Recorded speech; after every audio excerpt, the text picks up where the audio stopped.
Assalamualaikum warahmatullahi wabarakatuh. Perkenalkan, nama saya Muhammad Ridwan, NPM 2102401051 dari kelas A024, Prodi Agribisnis UPN Veteran Jawa Timur. Dalam video kali ini, saya akan menjelaskan tentang pertanian organik. Pertanian organik. Pertanian organik adalah salah satu jenis kegiatan bercocok tanam yang seluruhnya memanfaatkan bahan-bahan alami tanpa disertai penggunaan bahan-bahan sintetis ataupun kimia dalam penerapannya. Bisa dilihat pada gambar di samping. Sistem pertanian organik adalah sistem produksi holistik dan terpadu, mengoptimalkan kesehatan dan produktivitas agroekosistem secara alami serta mampu menghasilkan pangan dan serat yang cukup, berkualitas dan berkelanjutan. Tujuan pertanian organik. Tujuan pengembangan pertanian organik ditopang oleh 3 pilar, yaitu yang pertama pilar ekonomi. Pilar ekonomi yang dapat dikemas untuk peningkatan daya saing produk dan peningkatan pendapatan petani. Yang kedua, pilar lingkungan. Pilar lingkungan diharapkan dapat terkondisikan untuk mendukung kelangsungan biodiversitas dan menghindari terjadinya pencemaran dan potensi pencemaran. Yang ketiga, pilar sosial. Pilar sosial dirancang dan direncanakan agar mampu meningkatkan lapangan pekerjaan bagi masyarakat petani dan sekaligus menjaga kesehatan masyarakat. Selanjutnya yaitu kelebihan atau keuntungan pertanian organik. Yang pertama, menghasilkan produk yang sehat, bergizi, dan juga aman dikonsumsi. Yang kedua, meningkatkan kesehatan manusia dan memaksimalkan layanan lingkungan. Yang ketiga, meningkatkan hasil dalam jangka panjang melalui penggunaan input yang terjangkau, sebagian besar didasarkan pada keanekaragaman hayati lokal. Yang keempat, mengurangi risiko keuangan dengan mengganti input bahan kimia yang mahal dengan sumber daya terbarukan yang tersedia secara lokal. Kemudian yang kelima, memungkinkan petani akses ke peluang pasar baru, baik di dalam maupun luar negeri.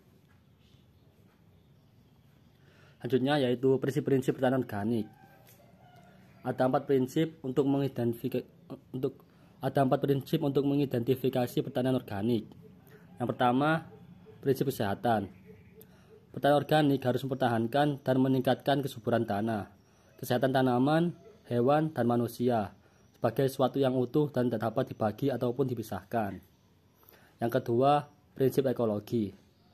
Pertanian organik harus didasarkan kepada siklus dari ekologi yang hidup, bekerja dengannya, melampauinya, dan membantu mempertahankannya. Yang ketiga, prinsip keadilan.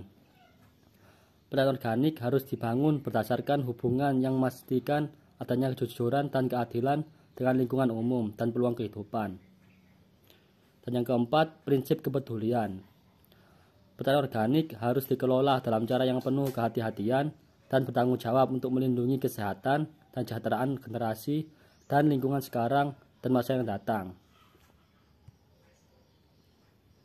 Selanjutnya yaitu penerapan pertanian organik. Dalam pelaksanaannya, pertanian organik harus dilakukan dalam suatu sistem budaya pertanian yang terpola secara baik dan teratur. Berbagai hal yang harus diperhatikan dalam pelaksanaan pertanian secara organik antara lain: 1. Dokumentasi. Dokumentasi yang dimaksud di sini adalah mencatat secara teratur dan detail segala proses yang dilakukan selama melaksanakan budidaya pertanian, antara lain sejarah penggunaan lahan sebelum dikonversikan sebagai lahan pertanian organik, segala hal yang berkaitan dengan status penggunaan lahan, pelaksanaan kegiatan pengolahan tanah, pelaksanaan proses budidaya mulai dari pembibitan hingga pasca panen. Yang kedua, lahan. Lahan yang akan digunakan dalam usaha pertanian secara organik haruslah bebas dari bahan kimia sintetis, baik yang berasal dari pupuk maupun pestisida. Jika lahan yang akan digunakan dalam usaha pertanian organik berasal dari lahan yang sebelumnya untuk usaha pertanian non-organik atau konvensional, maka lahan tersebut harus disterilkan dari bahan non-organik atau sintetis.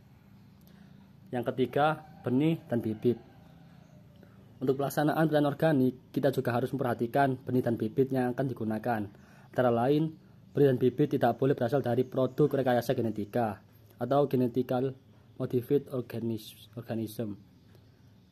benih dan bibit yang digunakan untuk pertanian organik harus berasal dari produk pertanian organik. Yang keempat, kesuburan tanah.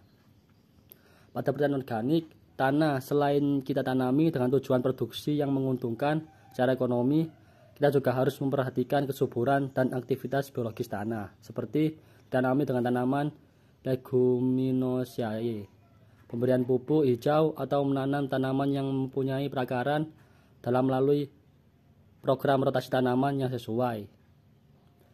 Kemudian mencampurkan bahan organik ke dalam tanah, baik yang dikompos maupun tidak. Yang kelima, pengendalian hama, penyakit, dan gulma. Hama, penyakit, dan gulma harus dikendalikan dengan salah satu atau kombinasi dari cara berikut. 1. Pemilihan spesies atau varietas yang sesuai. 2. Program rotasi tanam yang tepat atau teratur pelaksanaannya. 3. Pelaksanaan pengolah tanah secara mekanis dan mengikuti kaidah konversi tanah. 4. Pemberian musuh alami termasuk pelepasan predator dan parasit. Kemudian yang keenam, pada pertanian organik, adalah pupuk kandang. Pada pertanian organik dianjurkan untuk mengkombinasikan budidaya tanaman dengan usaha peternakan. Petani tidak lagi bergantung dengan sumber pupuk dari luar, karena sudah memiliki sumber pupuk sendiri dan tidak terbatas. Sebagai salah satu upaya daur ulang nutrisi tanah, karena makanan ternak bisa didapatkan dari sisa tanaman, dan kotoran ternak dikembalikan ke tanah sebagai pupuk. 7. Sumber air. Dalam pertanian organik, ketersediaan air yang permanen adalah satu hal yang tak bisa ditawar-tawar. Salah satu jalan keluar adalah dengan menyiapkan kolam penampungan air atau embung di lahan yang diusahakan. Kemudian yang ke-8 yaitu manfaatan sumber daya lokal. Sumber daya lokal ini tidak diberikan batasan dalam bentuk tertentu. Namun, selagi memberi kemudahan dan keuntungan bagi petani dalam pertanian organik, penggunaannya diperbolehkan selagi tidak bertentangan dengan aturan-aturan dalam pelaksanaan sistem produksi pertanian organik. Selanjutnya yaitu produk pertanian organik. Menurut Peraturan Menteri Pertanian tentang Sistem Pertanian Organik Nomor 64 Permentan OT 140 5 2013 Pasal 1. Produk organik adalah suatu produk yang dihasilkan sesuai dengan standar sistem pangan organik, termasuk bahan baku pangan olahan organik, bahan pendukung organik, tanaman dan produk segar tanaman, ternak dan produk peternakan, produk olahan tanaman dan produk olahan ternak, termasuk non-pangan. Berikut adalah contoh produk pertanian organik, yaitu ada beras organik, sayur organik, buah-buahan organik. Kemudian pemasaran produk pertanian organik. Pola pemasaran produk pertanian organik bisa menggunakan pola lama ataupun pola-pola baru. Yang penting, prinsip-prinsip penanganan produk organik tetap dijalankan secara benar. Adapun beberapa cara yang dapat dimanfaatkan untuk sistem pemasaran produk organik adalah melalui pasar tradisional, pasar modern, dan sistem penjualan langsung. Kemudian, pasar pangan organik. Pasar pangan organik jauh ini sudah berkembang dengan sangat dinamis dan terus tumbuh. Bahkan di tingkat internasional sudah ada beberapa organisasi yang secara khusus menangani masalah produk organik tersebut, antara lain Organic Trade Association dan Organic Dairy Food. Dan pasar global. Menurut laporan Global Industry Analysis bahwa pada tahun 2009 pasar global pangan dan minuman organik diproyeksikan akan melebihi 86 triliun US dollar. Kondisi tersebut cenderung terus meningkat, termasuk permintaan ekspor. Meningkatnya jumlah gerai dan toko organik, semakin maraknya supermarket yang membuka outlet organik. Demikian halnya total produknya pun semakin beragam, yaitu mulai dari sayuran segar sampai daging dan produk probiotik. Kemudian ini adalah daftar pustaka saya yang saya gunakan untuk membuat PT ini. Sekian yang dapat saya sampaikan. Jika ada kurang lebihnya, saya mohon maaf. Terima kasih. Wassalamualaikum warahmatullahi wabarakatuh.